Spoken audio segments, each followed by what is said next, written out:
do the congressional districts in this bill look so different than what the Independent Redistricting Commission that was in the New York State Constitution, validated by the voters? Why did the districts look so different?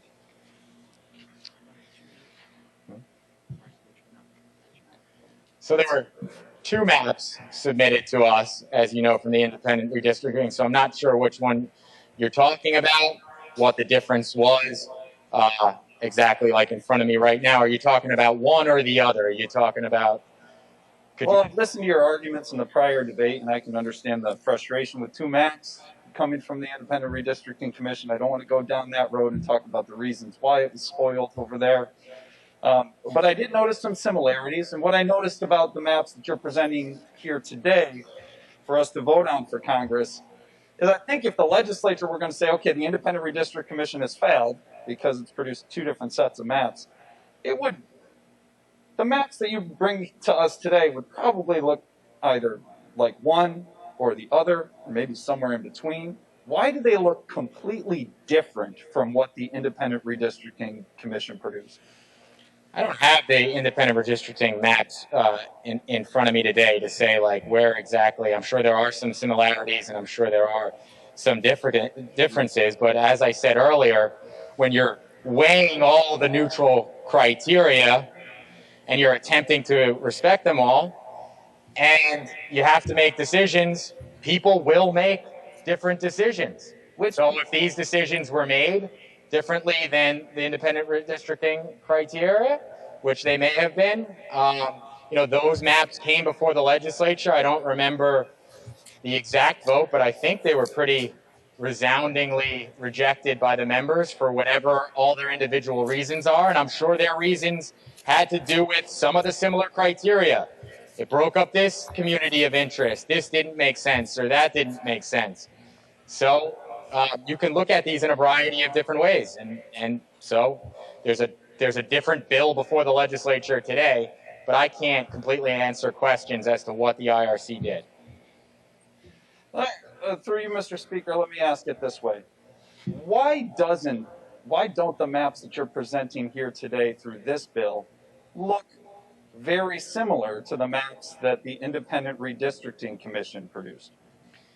The Independent Redistricting Commission was a different set of folks that, when they were weighing the criteria, made different decisions. Okay, thank you, Mr. Speaker. On the bill, Mr. Speaker. On the bill, sir.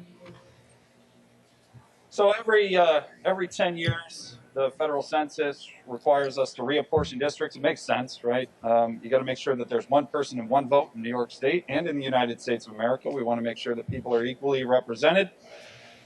We follow the same rules when we present these districts for congressional districts based on where population will move or shift, grow or shrink. In 2014, because of after years of decades and decades of this being a very messy, partisan process, New York State ventured out on this great experiment, Mr. Speaker, and they even put it to the voters. They said, we've got this idea to have an independent and bipartisan redistricting commission.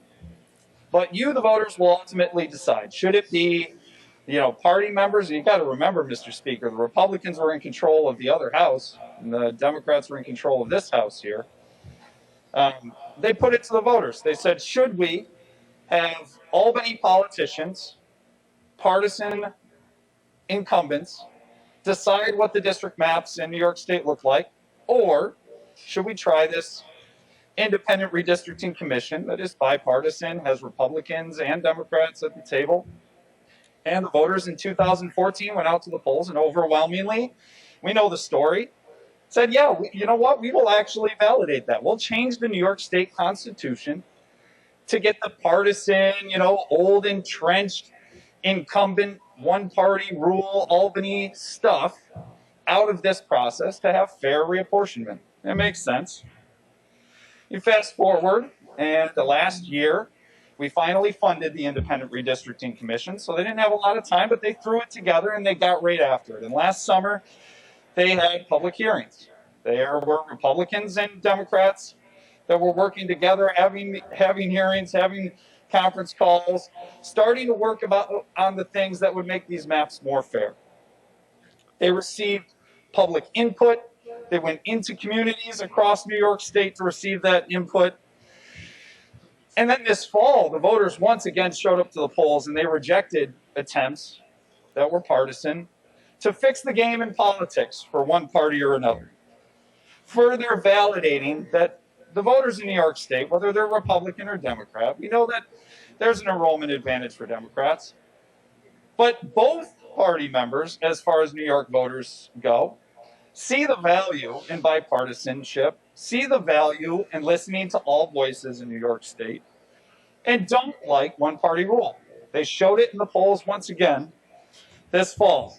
Still, we press on, skirting around the New York State Constitution, ignoring the maps that the Independent Redistricting Commission had produced, putting one party in the room to draw the maps, not just for this House and the other House, but for the United States Congress.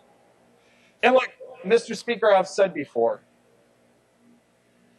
if you want to win in the game of politics, work harder than your opponent. Be better. Work harder at your job, hire better staff, show up long hours. You want to win a campaign, you go out and knock on more doors, make more phone calls. Work harder than your opponent. The voters don't want to see us fix the game for one-party rule in this state.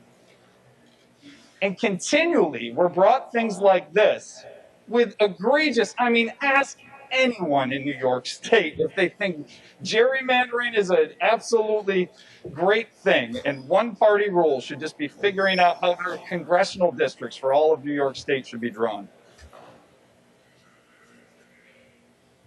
You don't have to fix the game. This redistricting scheme is one-party tyranny, and it is dead wrong, Mr. Speaker. I'm not gonna stop the fight. I'm gonna vote no on this and encourage my colleagues to do the same. But I'm gonna be here as long as I draw breath and can swing up this microphone. And if you cut my debate time in half again, I'll use all of that. With that, Mr. Speaker, thank you for the opportunity to speak out against this partisan bill that's brought before us today, and I vote no.